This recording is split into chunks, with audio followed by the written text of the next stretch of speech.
Kristo bavandimwe, Kristo zakuzwe. Ijambo ry'Imana Kiliziya iduteguriye kuri uyu munsi riratwigisha ku kwisubiraho.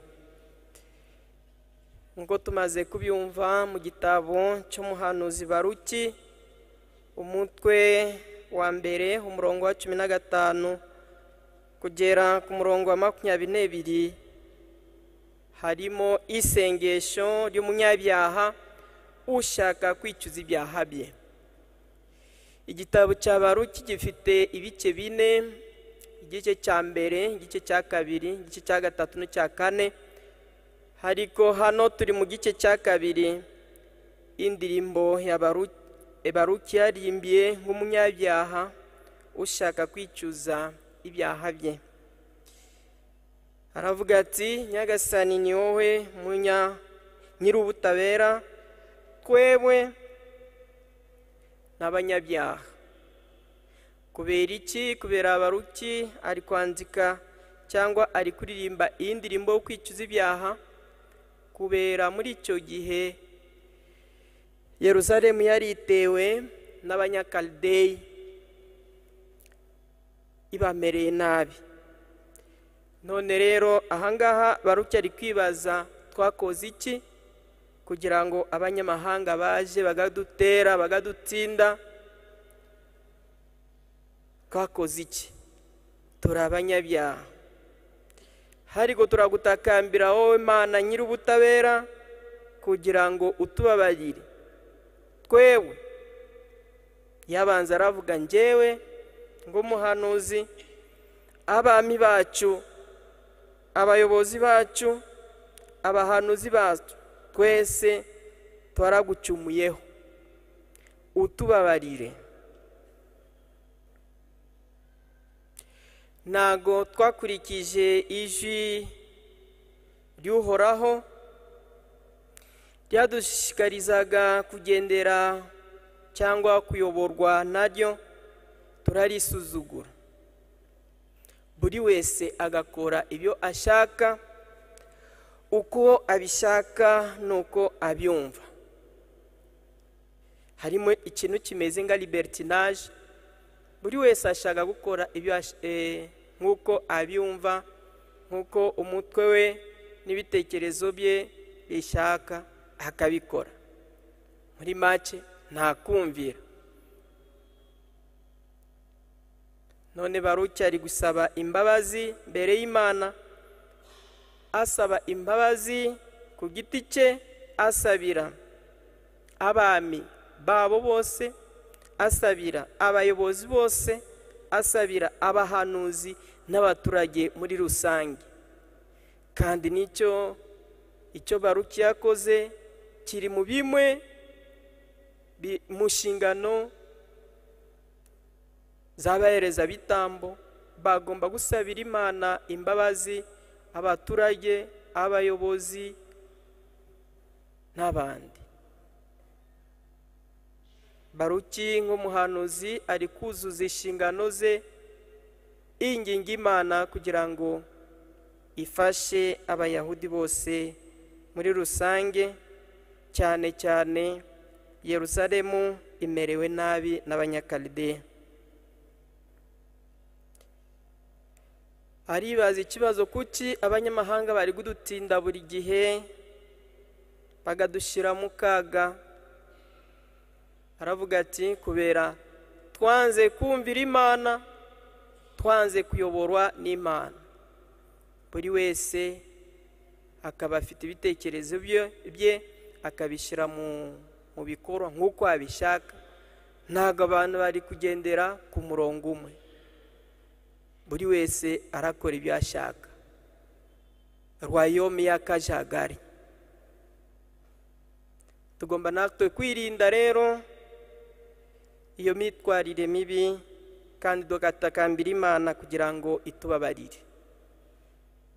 Buri wese nk'uko turi hano afite uburyo agezemo ibyo akoze muri iki cyumweru. Agomba kwibaza, ese ahantu nemukiriye umugenzi wanje cyangwa umuvandimwe cyangwa umugore cyangwa umwana cyangwa umugabo kugira ngo musabe imbabazi, kubera imbabazi zidusubiza ubuzima bushya, zikaduhindura abantu bashyashya. Isomo ry'ivanjiri tumaze kumva, yimbire Korazine, yimbire Betsaida, kuko ibitangaza byabakorewemo iyo bikorerwa muri Tiri no muri Sidoni, kuva kera baba barisubiyeho bakambara ibigunira bakisiga ivu. Umuntu yibaza yimbire Korazine umujyi, Betsaida bishaka kuvuga iki?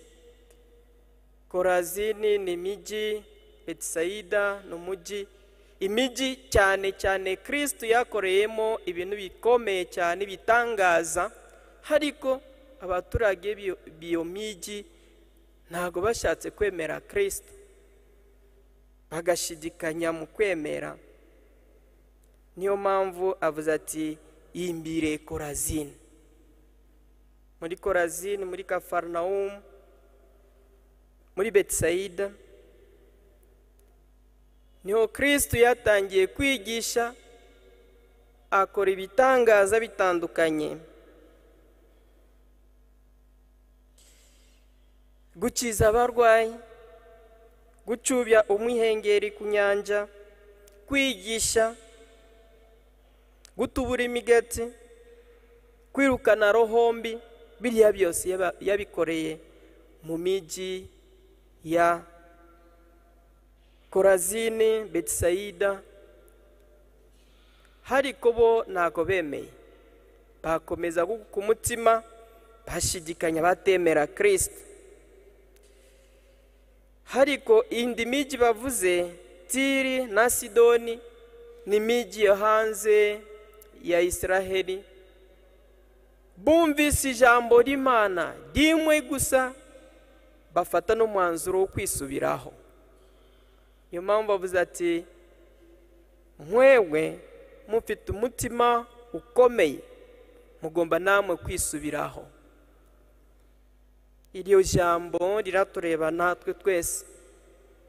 Ushobora kuba uri mu Kristo kuva kera, ariko ugira icyaha ukunda ukakigumamo,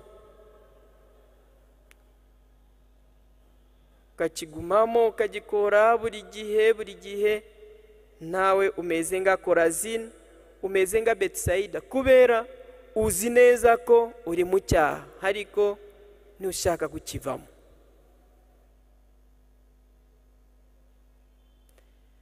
Undi mujyi uvuzemo muri Evanjiri ni Kafarnaumu. Kafarnaumu ni mujyi mukuru w'amajyaruguru Kristo yabagamo, ariko akarangwa n'ubwirasi. Kubera iki?